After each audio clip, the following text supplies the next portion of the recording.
Paper leak पर मोदी का बड़ा बयान, धर्मेंद्र प्रधान पर बड़ा दावा। सोनम वांगचुक ने तोड़ा अनशन, क्या बदलेगा परीक्षा सिस्टम? क्या पेपर लीक विवाद ने मोदी सरकार को सबसे मुश्किल मोड़ पर ला खड़ा किया है? आखिर प्रधानमंत्री नरेंद्र मोदी ने इस मुद्दे पर खुद सामने आकर बयान क्यों दिया? क्या सरकार पर बढ़ते दबाव की वजह से ये कदम उठाया गया? और क्या सरकार ने सोनम वांगचुक का अनशन तो तुड़वा दिया, लेकिन छात्रों का आंदोलन अब भी खत्म नहीं हुआ?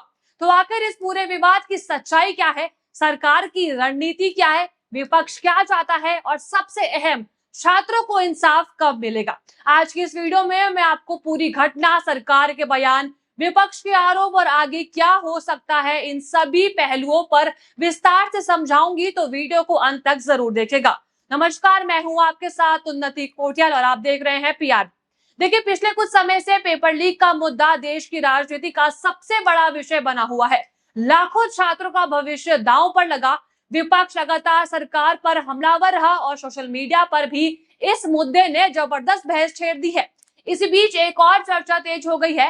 राजनीतिक गलियारों में सवाल उठ रहे हैं कि क्या शिक्षा मंत्री धर्मेंद्र प्रधान की जिम्मेदारी तय होगी? क्या कैबिनेट में कोई बड़ा बदलाव देखने को मिलेगा, या फिर सरकार केवल सख्त कानून लाकर इस विवाद को शांत करने की कोशिश करेगी? पेपर लीक विवाद को लेकर देश भर में लगातार बहस जारी है। लाखों छात्रों की मेहनत पर सवाल उठे, परीक्षाओं की पारदर्शिता पर चर्चा हुई और राजनीतिक आरोप प्रत्यारोप भी तेज हो गए। इसी बीच प्रधानमंत्री नरेंद्र मोदी ने सोशल मीडिया पर अपना एक वीडियो जारी किया है, जरा आप सुनिए। फ्रेंड्स, मैं जानता हूं कि पेपर लीक ये कोई मामूली विषय नहीं है। लाखों विद्यार्थी और उनके अभिभावकों के लिए बहुत ही पीड़ादायक है। आज विभागों ने लगातार मेहनत करके देर रात मुझे मुसद्दा भी दे दिया। फास्ट ट्रैक कोर्ट और कठोर सजा के प्रावधान के साथ का ये मुसद्दा कल कैबिनेट में चर्चा होगी। कैबिनेट के साथियों के सुझाव के बाद उसका अंतिम रूप दिया जाएगा और सोमवार से संसद का दूसरा सप्ताह शुरू हो रहा है। तब जल्द से जल्द उस बिल को सदन में पारित कराने का प्रयास किया जाएगा। तो आपने सुना कि उन्होंने इस मुद्दे पर सार्वजनिक रूप से कहा कि पेपर लीक कोई मामूली घटना नहीं है, ये लाखों छात्रों और उनके परिवारों के लिए बेहद पीड़ादायक है। प्रधानमंत्री ने बताया कि सरकार ने आरोपियों की गिरफ्तारी की है, दोबारा परीक्षाएं कराई गई और अब भविष्य में ऐसी घटनाओं को रोकने के लिए फास्ट ट्रैक कोर्ट और सख्त कानून लाने की तैयारी भी की जा रही है। लेकिन यहीं से राजनीतिक बहस और तेज हो जाती है। विपक्ष का कहना है कि केवल नया कानून बना देना काफी नहीं होगा। उनकी मांग है कि इस पूरे मामले में जवाबदेही भी तय होनी चाहिए।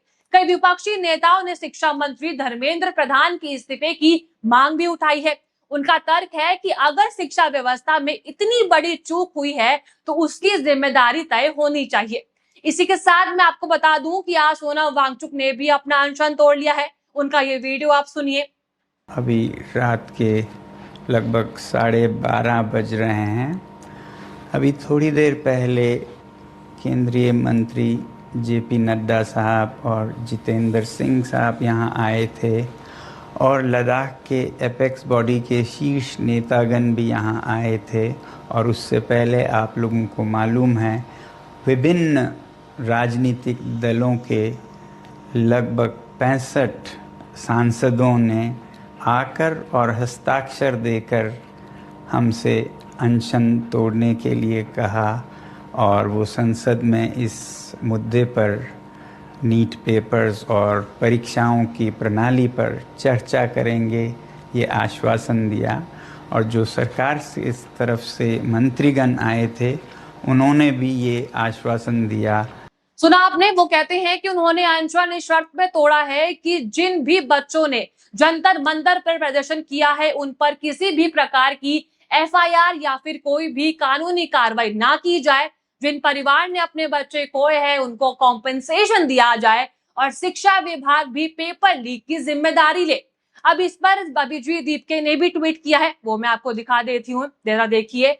वो लिखते हैं कि उनको खुशी है कि सोनम सर ने अनशन तोड़ दिया है, उनकी जान देश के लिए महत्वपूर्ण है, पर उनका ये प्रोटेस्ट तब तक चलेगा जब तक धर्मेंद्र प्रधान इस्तीफा नहीं दे देते।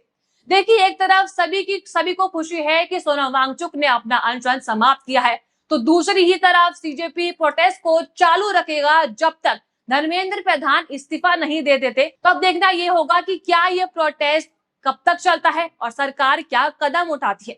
अब दूसरी ही तरफ सरकार का कहना है कि दोषियों के खिलाफ कार्रवाई शुरू हो चुकी है, कई गिरफ्तार भी हो चुके हैं और जांच एजेंसियां लगातार काम कर रही है। सरकार का दावा है कि भविष्य में पेपर लीक जैसी घटनाओं को रोकने के लिए पहले से अधिक स्पष्ट व्यवस्था बनाई जाएगी। इस बीच शिक्षा मंत्रालय में प्रशासनिक स्तर पर भी कुछ बदलावों की खबरें सामने आई है, जिससे राजनीतिक चर्चा और भी तेज हो गई है। हालांकि इन बदलावों का सीधा संबंध पेपर लीक विवाद या किसी मंत्री के भविष्य से है, इसकी आधिकारिक पुष्टि नहीं हुई है। अब सबसे बड़ा सवाल यही है कि क्या सरकार केवल कानून बनाएगा या राजनीतिक स्तर पर भी कोई बड़ा फैसला देखने को मिलेगा। धर्मेंद्र प्रधान को लेकर सोशल मीडिया पर कई तरह की अटकलें लगाई जा रही है। कुछ लोग मान रहे हैं कि उनकी जिम्मेदारी तय हो सकती है, जबकि दूसरी तरफ सरकार की ओर से ऐसा कोई आधिकारिक संकेत नहीं दिया गया है कि उन्हें हटाया जाएगा, और ना ही मोदी ने अपने किसी भी बयान वाली वीडियो में धर्मेंद्र प्रधान को लेकर कुछ कहा हो। यानी फिलहाल उनकी कुर्सी को लेकर जो चर्चा चल रही है वो केवल राजनीतिक अटकलें ही है। अंतिम फैसला सरकार और प्रधानमंत्री के स्तर पर ही होगा। वहीं छात्र संगठन की मांग साफ है, उनका कहना है कि केवल आश्वासन नहीं बल्कि ऐसी व्यवस्था बनाई जाए जिससे भविष्य में किसी भी परीक्षा में पेपर लीक की संभावना खत्म ही हो जाए। एक्सपर्ट्स का भी यही मानना है कि इस मामले में केवल दोषियों की गिरफ्तारी प्राप्त नहीं होगी, परीक्षा प्रणाली को तकनीकी रूप से मजबूत करना, सुरक्षा व्यवस्था बढ़ाना और जवाबदेही तय करना भी उतना ही जरूरी है। अब सबकी नजर सरकार के अगले कदम पर है। क्या संसद में नया कानून आएगा, क्या फास्ट ट्रैक कोर्ट की व्यवस्था लागू होगी और क्या जांच के बाद और बड़े खुलासे होंगे, और क्या राजनीतिक स्तर पर भी कोई बड़ा फैसला लिया जाएगा। इन सभी सवालों के जवाब आने वाले दिनों में सामने आ जाएंगे। फिलहाल इतना जरूर कहा जा सकता है कि पेपर लीक का मुद्दा केवल राजनीति का नहीं बल्कि करोड़ों छात्रों के भविष्य से जुड़ा विषय है। इसलिए चाहे सरकार हो या विपक्ष, सबसे पहले प्राथमिकता परीक्षा प्रणाली पर जनता का भरोसा बहाल करना ही होना ही चाहिए। अब देखना यह होगा कि सरकार अपने वादों को कितनी तेजी से लागू करती है और क्या विपक्षी उठाई गई जवाबदेही की मांगों पर भी कोई ठोस कदम देखने को मिल पाएगा। आपका इस पूरे मामले में क्या राय है, हमें कमेंट करके जरूर बताइएगा। अगर आपको वीडियो अच्छी लगी हो तो लाइक शेयर करें और बने रहिए पीआरबी के साथ। धन्यवाद।